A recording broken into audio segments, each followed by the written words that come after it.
Welcome to the updated CTS Medications Learning Package. My name is Ole Olson. I'm a paramedic practice leader. Today we're going to talk about 3 new changes to how we manage controlled and targeted substances at BCEHS. The first will be an introduction to the new updated CTS policy. Second, we will discuss the procedure document that is being developed for managing controlled and targeted substances. And third will be an introduction to the CTS Medication Register. At the end of this, you'll be asked to complete a declaration of learning and sign off that you have read and understand the new policy and procedures. Hi there, I'm Chris Naples, paramedic practice educator in Vancouver. Welcome to the Q&A section of this video, where we'll explain why we've made these changes. Why have we updated the CTS policies and related procedures? BCEHS is required to abide by strict obligations set forth by Health Canada's Controlled Drugs and Substances Act, Accreditation Canada, and affiliated standards. Our old policy was outdated, had ambiguous language, and lacked important information surrounding key topics such as CTS audits and single-employee medication transactions. Led by clinical and medical programs, a review team including paramedics, managers, and directors from across the province assessed and revised the CTS policy and procedures to support patient care delivery role in managing controlled and targeted substances. We've strengthened the policy to provide more context and protection for paramedics and to ensure BCEHS is in compliance with our legal obligations. The new CTS Practice Procedures are easier to read than the previous standalone policy and provide much more guidance around roles and responsibilities, with the inclusion of several flowcharts for CTS critical incidents. Why have we introduced a new CTS Medication Register? Currently, several different versions of medication registers are used across the province. The new medication register for documenting all CTS transactions will simplify and standardize how these medications are logged, including daily shift in and outs, expired medications, medication discards, patient administrations, breakages, and audits.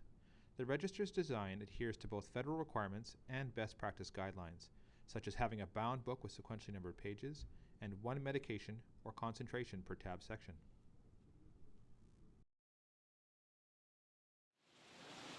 The new Controlled and Targeted Substances Practice Procedures align the organization with Health Canada standards. This document also outlines the roles and responsibilities, auditing procedures, and provides an overview of the CTS Register. Who do the CTS Practice Procedures apply to? The new CTS Practice Procedures apply to all operational BCEHS staff. It is a mandatory requirement that you read the practice procedures regardless of whether or not you are authorized to administer CTS medications. This provides information about your legal obligation to identify and report any breaches of the CTS policy, and that is not specific to any license level. What are some key changes being introduced? The new CTS Practice Procedures is a large document, and so we're unable to list every single change in this short video. It is your professional responsibility to read the new document and then complete the self-declaration at the end of the online learning package. Some important points to note about the new CTS Practice Procedures include: nothing has changed to the way we obtain or administer non-CTS medications, although the practice procedures state that these medications must always be in a locked storage area. UCs, including acting UCs and managers, have heightened responsibilities in the new practice procedures. The biggest change is an audit function for UCs with CTS medications stored at their station. Single paramedic register transactions are permitted in the new practice procedures. However, there is a strict process in place for transacting medications when operating in a single paramedic mode. When a single paramedic signs out a medication, the next dual crew to sign out drugs must complete an audit of all medication stock. The practice procedures now require weekly, monthly, and quarterly repository audits completed by UCs and managers.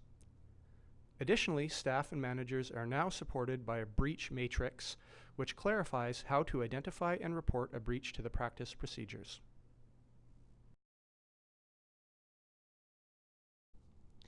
Who will use the new medication register? All staff who are authorized to administer CTS and/or high alert medications. If you are a unit chief or manager who is not authorized to administer CTS, you will now have authority, according to the CTS policy, to access the CTS repositories for the purpose of auditing, ordering, and investigating wastage, breakage, loss, or theft. Where can the medication register be found? Everywhere that a BCEHS approved CTS and or high alert medication repository is located. Commonly, a hospital and or a station. The register must always be co-located with the drug repository. What are some key changes being introduced with the new medication register? We've moved to a single register design with a separate version for ACP and CCP that will be located at both station and hospital sites. Entries into each register will remain similar, with patient administrations and wastage being entered into one of the hospital repositories, while shift change in and outs will be completed at station registers. The new medication registers now contain a tab for each individual drug. We acknowledge that signing an in and out entry for each drug may take a little longer. However, these changes are important for patient safety and bring BCEHS into line with best practice standards and will reduce medication errors. The new registers will be audited on a weekly basis by the unit chief and on a monthly and quarterly basis by your district manager. What do I do when a tab on the medication register runs out of lines for a specific medication? When a drug section in the medication register is full, you'll be required to close off the whole book, transfer the balances of all drugs to a new book, and store the old book in a locked cabinet. The CTS Practice Procedures provided detailed instructions on this procedure. Will my unit chief or manager need to be present when a new register is commenced? No. This can be completed by any paramedic who is authorized to access the repository in question and who is able to conduct an audit of the safe prior to closing and starting a new medication register. Where can I find out more? Along with important new policy information, the new CTS Procedures Policy provides detailed instructions on how to fill out the CTS Medication Register. This section will demonstrate some common examples of completing transactions using the new medication register.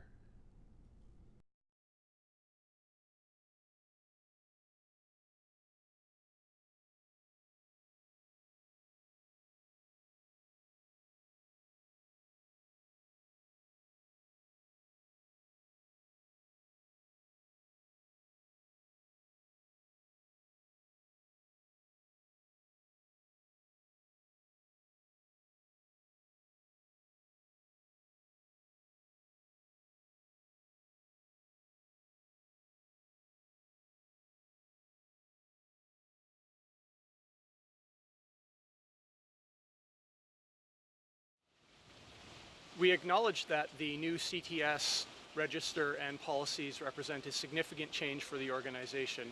However, we are confident that these changes will bring us in line with our Health Canada obligations. From here, we ask that you review the CTS policy, the CTS practice procedures, and familiarize yourself with the medication register when it arrives at your station. Following this, if you could, fill out the self-declaration, and that will complete the learning package. Thanks very much for watching this video.